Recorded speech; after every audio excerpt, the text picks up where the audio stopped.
TRS ప్రభుత్వ కుట్ర నేడు న్యాయస్థానం ద్వారా మాకు న్యాయం జరిగి ఆ కుట్ర భగ్నం కార్యక్రమానికి శ్రీకారం చుట్టినట్టుగా మేము భావిస్తున్నాం. ప్రభుత్వ కుట్ర ఈ బెయిల్తో భగ్నమైనట్టుగా భావిస్తూ సవివరంగా ఏ రాజకీయ పార్టీలతో నువ్వు కలిసి పనిచేసినావు, ఏ రాజకీయ పక్షాలు మీకు సహకరించినాయి, ఏ వ్యక్తులు సహకరించినరు, ఆ వ్యక్తుల యొక్క పార్టీల నేపథ్యం ఏంటిది, అధికార అండతోని అధికార మదంతోని కేసీఆర్ గారు కుట్రపూరితమైనటువంటి కార్యక్రమాలకు శ్రీకారం చుట్టిన విషయం వాస్తవమా కాదని చెప్పని తెలంగాణ ప్రజానికానికి చెప్పాల్సిన బాధ్యత ఈ ముఖ్యమంత్రి ఉందని చెప్పని స్పష్టంగా తెలియజేస్తున్నాం.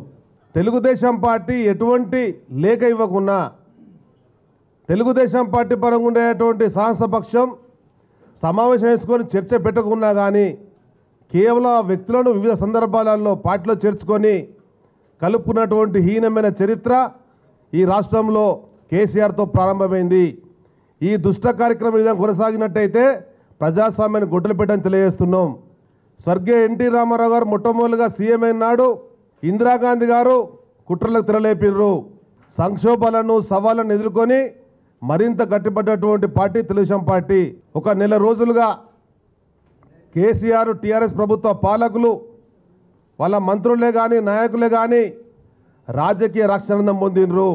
ఈ ప్రభుత్వ అక్రమాలను, ఈ ప్రభుత్వ అన్యాయాలను, ఈ ప్రభుత్వ నిర్లక్ష్య వైఖరిని, నియంతృత్వ పోగడలను ఎండగట్టడం తెలుగుదేశం పార్టీ తప్పకుండా ప్రజల క్షేత్రంలో ఉంటుంది, ప్రజల మధ్యన ఉంటాం. కేవలం రేవంత్ రెడ్డే కాదు, తెలుగుదేశం పార్టీ అధినేతకు కూడా నోటీసులు ఇస్తామని చెప్పని, తెలుగుదేశం పార్టీ సంబంధించినటువంటి అధ్యక్షుల వారిని జైల్లో పెడతామని చెప్పని కేసీఆర్తో పాటు మంత్రి కూడా మాట జరుగుతుంది. మీ యొక్క మాటలకు తెలుగుదేశం పార్టీ భయపడే పరిస్థితులు లేదు. మీరు ఎన్ని నోటీసులు ఇచ్చినా చట్ట ప్రకారంగా మేము కోర్టు ద్వారా న్యాయం పొందుతాం, దానికి అనుగుణంగా ముందుకెళ్తాం. భయభ్రాంతులకు అయ్యే పరిస్థితి లేనే లేదు.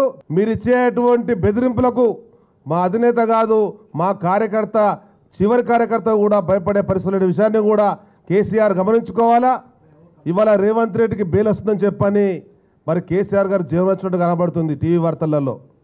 అంటే ఈ పరిస్థితులలో కేసీఆర్ గారు ఉన్నటువంటి విషయాన్ని కూడా మనం అర్థం చేసుకోవాలి.